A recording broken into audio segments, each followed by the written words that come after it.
Hey everybody, it's Nate with Z-Bros, and today I want to talk a little bit about springs, but most specifically spring kits by Z-Bros. We have spring kits for all makes and models. Check out the website. They're going to come complete. Now, you might ask, why would I need a spring kit? Well, majority of these cars come undersprung from the factory, especially if you have a four-seater type car, you're carrying tools or some kind of extra weight in the car and accessories in general.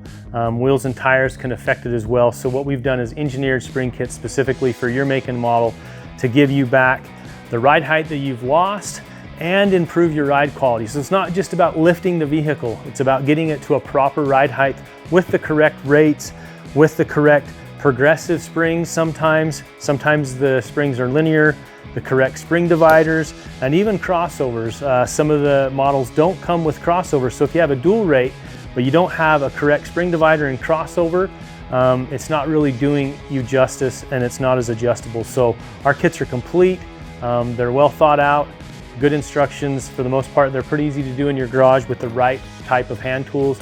So check it out at Z-Bros Racing, or reach out to your local Z-Bros dealer and get your spring kit today. And when you're shopping, don't forget to get a limit strap kit. It's a great way to protect your shock and to save those CVs when you're going to a bigger tire and wheel.